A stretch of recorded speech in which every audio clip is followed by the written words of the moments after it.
Yun, magandang araw po sa inyo lahat, Luzon, Visayas, Mindanao, pati na rin po sa mga kababayan natin OFW dyan. Welcome po sa panibagong reaction video dito sa Makapili TV. Ngayon po, papalapit na po yung October. So, papalapit na rin po yung pagpapile po ng mga Certificate of Candidacy para sa mga politikong nais bumalik o nais mapasama uli sa gobyerno. So, itong pag-uusapan natin ngayon, itong Liberal Party. So, nagkawatak-watak po sila. Mukhang hindi po solido yung kanilang magiging senatorial lineup.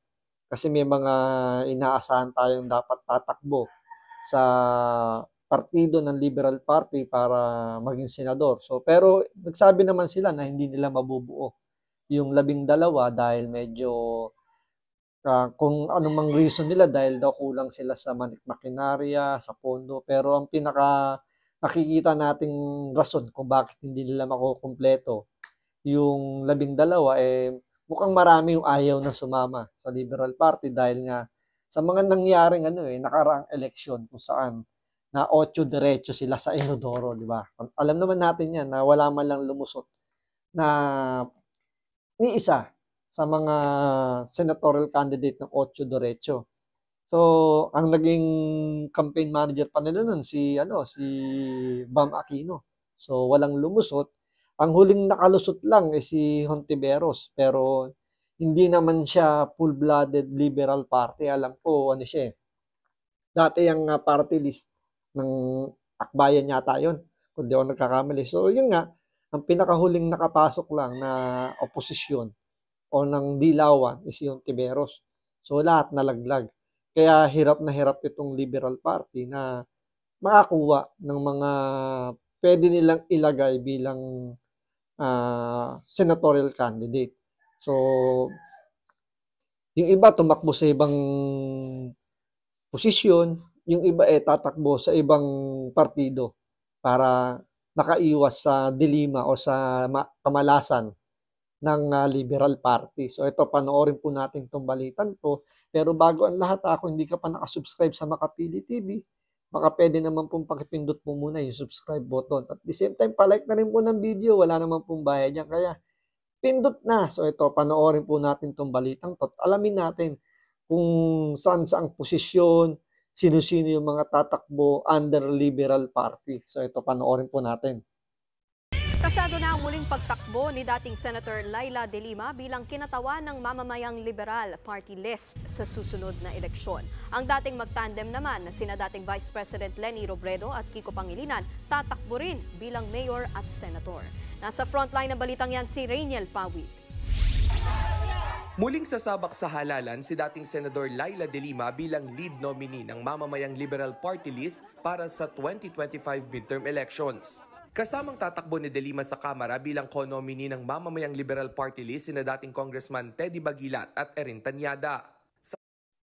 So ito si Bagilat, naging kapartido to, naging under to ng 8 diretso kasama to ni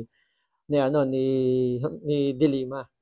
So dahil naolats nga sila dun sa 8 diretso nila, nag-decide na lang itong mag-party list. Kasi siyempre, kailangan nila, may computation yan.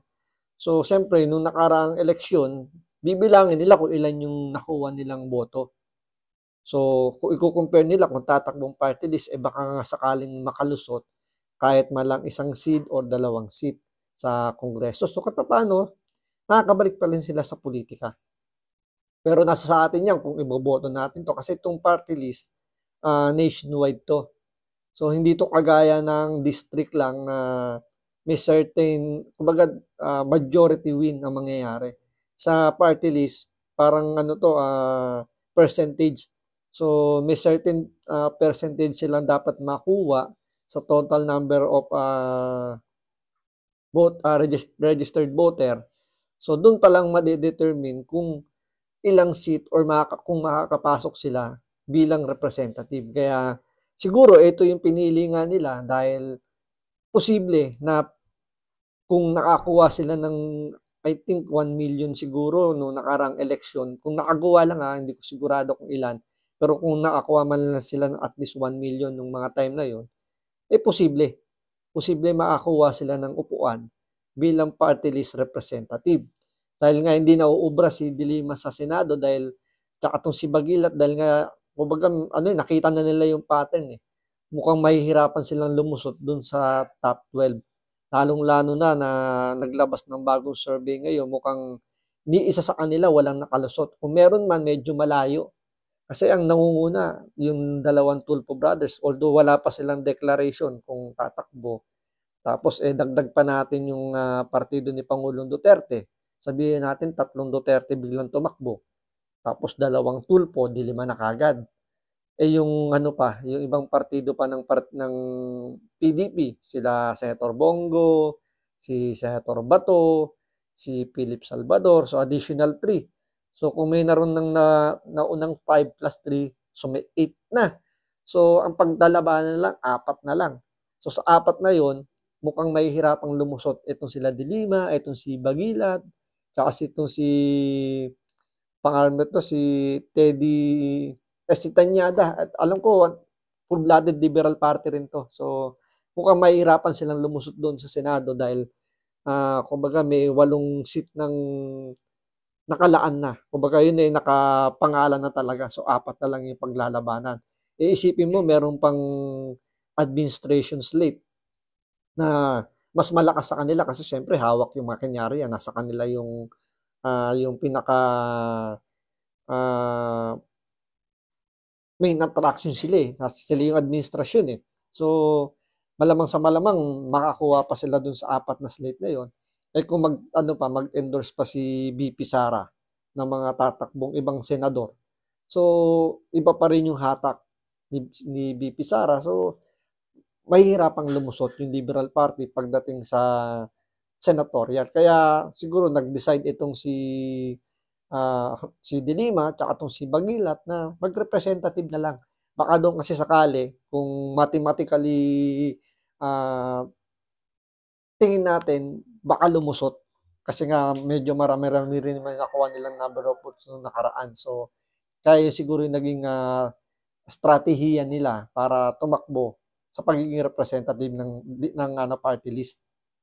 Kanyang post sinabi ni De Lima na wala na raw atrasan at tuloy-tuloy na ang laban nila. Kapag nanalo kasama sa isusulong ng mamamayang Liberal Party List ang karapatan ng mga kababaihan, kabataan, magsasaka at manggagawa. Bukod kina De Lima, formal na ring inanunsyo ng Liberal Party ang muling pagtakbo sa Senado ni dating Senador Kiko Pangilinan. Habang ang running mate niya noong 2022 na si dating Vice President Leni Robredo, buo na raw ang loob na tumakbo bilang alkalde ng So yun, si Robredo, magmi-mayor sa Naga, siguro ayaw niya na tumakbo sa pagiging senador dahil siguro may trauma rin na baka nga naman maging olats din so mapapahiya pa siya. So siguro ramdam niya sa pagiging mayor ng Naga, malaki yung chance niya na manalo kaysa maging senador. So kaysa nga naman mapahiya ka, doon ka na sa sure win. Ngayon itong si Kiko Pangilinan, siya pa lang yung pinaka main man ng Liberal Party. So wala pa akong nakikitang ibang posibleng tumakbo sa pagiging senador ng Liberal Party. Pero ang mga inaasahan pa natin dyan, sila Frank Dillon, si Mar Rojas. So yan yung mga inaasahan natin, yung tatlong yan. So maliban sa kailang tatlo, tsaka si Bam Aquino. Kaso si Bam Aquino, under ng ibang partido siya, hindi niya gagamitin yung Liberal Party. So isipin nyo na si Bam Aquino, na mismo Aquino, na supposedly magdadala ng Liberal Party, hindi tatakbo mismo sa Liberal kasi nga alanganin na matalo pa siya kasi nga wala na yung magic ng Liberal Party. Nasunog na yun noong panahon ni Pangulong Duterte. So na-expose na yung kanilang kapalpakan, yung kanilang mga alam niyo yung mga kalokohan nila. So na-expose yan kaya nasira yung Liberal Party. Kaya kung papansin nyo after ng Duterte administration, olats na lahat ng nilagay ng Liberal Party pagdating sa matataas na posisyon tulad ng senatorial, vice president, presidente. So lumubog sila. So hindi na talaga ganun yung charisma ng Liberal Party. Ang mas malakas ang charisma ngayon sa nararamdaman ko is yung mga Duterte pa rin.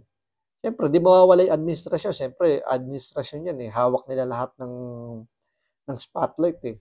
So, konting galaw ng presidente, nakasunod yung media. So, publicity, nandun na kagad. Unlike siyempre ng ibang mga kandidato, kailangan pa nilang magpatawag ng mga press conference para mabigyan lang ng atensyon ng mga media, ng mga, siyempre, social media, nandyan lagi yan. Pero sa mainstream media, kailangan mo muna para magpa-appointment. Pero kung siyempre, pag administration ka, konting kibot mo lang, dahil nga yung mainstream media, lagi nakasunod dyan sa presidente, so, yung publicity nandun. Kaya, may advantage kagad yung mga nakadikit sa administrasyon. So, Leni Robredo, mayor daw, si Kiko Pangilinan pa lang yung nagde-declare na siguradong tatakbo under Liberal Party. City. I think it is well known that she wanted to continue the legacy of Secretary Jessie sa Naga, no? And build on that. For us, it's a good choice para yung good governance ay patuloy na tumatakbo. Well, good choice talaga yung gagawin ni Leni Robredo dahil lagi niya sinasangkalan yung pangalan ng asawa niya para daw may tuloy yung legacy ng kanyang asawa. Pero alam niyo yun, wala nang legacy dapat na tinutukoy doon. Ginagamit na lang yan. Pandagdag lang doon sa pwedeng ituloy. Alam niyo yung wala na bang napapatunayan pa yung isang tao pero gagamitin lang yung pangalan ng dating nakaupo. Tulad ni Pangulong Macoy, ni Ferdinand Marcos Sr., di ba? So, sinasabi, tutuloy daw yung legacy ni Bongbong Marcos, yung legacy ng tatay niya. Which is hindi naman nangyayari yung magandang mga legacy ibinigay ni Pangulong Ferdinand Marcos Sr. So, yung legacy na itutuloy ngayon, yung sinasabi nila, is yung corruption daw. Yun daw yung naitutuloy ngayon ni BBM. Kay Sara Duterte, never niyang binanggit na itutuloy niya yung legacy ng tatay niya. So, andun yung pagkakaiba. So, pero dito kay Robredo, yun yung lagi niya sigaw. Sigaw din ng mga nakapaligid sa kanya na tatakbo siya bilang mayor dahil itutuloy niya yung legacy ng asawa niya. Pero, alam mo, dapat may sarili kang advocacy eh. May pansarili kang kagustuhan tumakbo dahil gusto mong tumulong, hindi dahil sa yung asawang mo lang yung kilala, ikaw hindi. Di ba parang dapat, since tatakbo ka, dapat, dahil wala na nga yung kaparehas mo, sarili mo na yung i-build up mo, hindi yung binibuild up mo, yung matagal nang wala. Yun lang naman yung punto ko. Dito sa siyudad ng Naga. Aminado ang Liberal Party na humina ang puwersa ng partido nila nitong mga nagdaang taon. Sa darating na halalan, magpapalakas daw ulit sila. So yan, magpapalakas sila. Ngayon, ang gagawin nila ngayon, watak-watak muna sila, kumbaga by portion. Magpalakas tayo sa Kongreso. Dito ako, sabi ni De Lima. Sa Kongreso ako kasi ako yung pinakamataas siguro nakuha niyang boto. Mga tayo na yun. Tsaka siya pa yung sikat ngayon dahil nga nakalaya na siya sa kulungan. So paano, nandun pa yung init nung issue, nung pagpapakulong sa kanya, yung pagkapalaya niya. Kaya gagamitin niya yon sa Kongreso. Ngayon, si Kiko Pangilinan naman, mainit pa rin naman yung pangalan niya dahil nga naging vice presidential candidate siya. Babalik siya sa Senado, baka sakaling makalusot pa. So si Robredo, dahil mahina na nga sa tingin niya, hindi niya kaya yung national election, so doon muna siya sa pagiging mayor at doon siya magbi-build up ng mga bago niyang kasama. Pero hindi raw sila kailanman makikipag-alyansa sa Administrasyong Marcos. Hindi kami pumapanig sa BBM administration for the sake of being politically allied with them because we are not politically allied with them. Hindi sila makikipag-alyansa sa BBM administration. Pero never naman silang bumatikos sa administrasyon. Nakikita niyo yung pagkakaparehas. Oo nga, hindi kayo parte ng, hindi kayo sasanib, pero never naman yung binatikos yung administrasyon ni Bongbong Marcos kahit na sandamakmak na yung kapalpakan na nangyayari. Hindi kagaya nung kay Pangulong Duterte, nakita nyo lang na umutot yung Presidente Duterte, nakabantay kaagad kayo.